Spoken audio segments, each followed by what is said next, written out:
6 నెలలైంది, హనీమూన్ ముగిసింది, ఇప్పటికీ మేలుకోకపోతే మ్యాటర్ సీరియస్సే అంటూ అధికారుల సీటు కింద హీట్ పెంచేశారు డిప్యూటీ సీఎం పవన్ కళ్యాణ్. ఇప్పటిదాకా నేను ప్రశ్నించా, ఇక మీదట మీరు ప్రశ్నించండి అంటూ ప్రజానీకానికి బంపర్ ఆఫర్ ఇచ్చారు. పిఠాపురంలో పవన్ కళ్యాణ్ స్పీచ్ ఇంట్రెస్టింగ్ గా మారింది.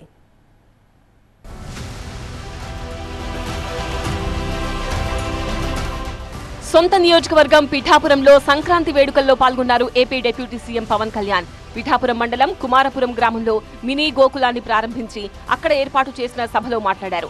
సంక్రాంతి అద్భుతంగా జరుపుకుందామన్నా కానీ తిరుపతి విషాదం తాలూకు బాధ కారణంగా వీలు కాలేదన్నారు.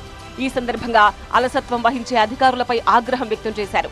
హనీమూన్ ముగిసింది, ఇకనైనా మేలుకోవాలని హెచ్చరించారు. 6 నెలల హనీమూన్ పీరియడ్ అయిపోయింది. హనీమూన్ పీరియడ్ అయిపోయింది అందరికి, నాతో సహా.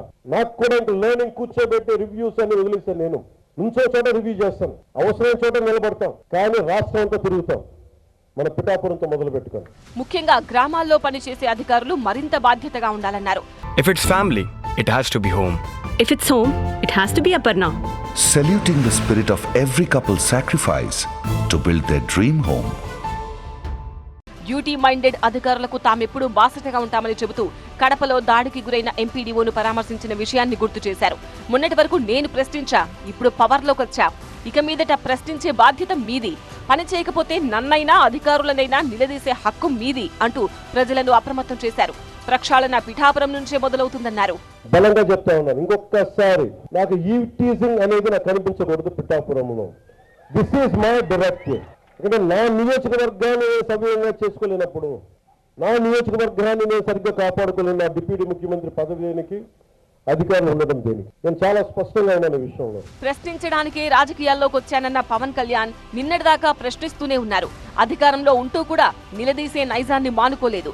సోషల్ మీడియా దురాగతాలపై ఉదారంగా ఉంటున్నందుకు సాక్షాత్తు హోంమంత్రినే ప్రశ్నించారు పవన్ కళ్యాణ్. తిరుపతి తొక్కిసలాట ఘటనపై స్పందించి క్షమాపణ చెప్పడమే కాదు, నిర్లక్ష్యం వహించిన అధికారులను అక్కడికక్కడే నిగ్గదీశారు.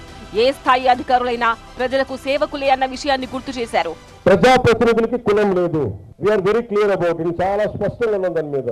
ఈయన కొడితే మాకు ఓట్లు పోతాయి. ఇప్పుడు నేను అధికారులందరికీ చెప్తా ఉన్నా, సార్ ఈయన అరెస్ట్ చేస్తే ఓట్లు పోతాయి, ఎందుకు ఓట్లు పోతాయి? నిస్సహాయంగా పవన్ కళ్యాణ్ బిడ్డలు బాగానే ఉంటారు, వాళ్ళు రక్షించుకోగలరు. ఒక సగటు మనిషి, సగటు క్లర్క్, సగటు క్లాస్ 4 ఎంప్లాయ్, వాళ్ళని కదా సంరక్షించాల్సింది. మనం విఐపి ట్రీట్మెంట్ ఆగాలి, ఇక్కడ సగటు కామన్ మ్యాన్ ట్రీట్మెంట్ పెరగాలి. విధి నిర్వహణలో నిర్లక్ష్యం వహించే అధికారులకు స్వీట్ వార్నింగ్ ఇస్తూనే ఆ విధంగా ప్రజలకు భరోసానిచ్చే ప్రయత్నం చేశారు డిప్యూటీ సీఎం పవన్ కళ్యాణ్. అంతకుముందు రాజమండ్రి నుంచి రంగంపేట ఏడీబీ రోడ్డు మీదుగా పిఠాపురం వచ్చారు పవన్.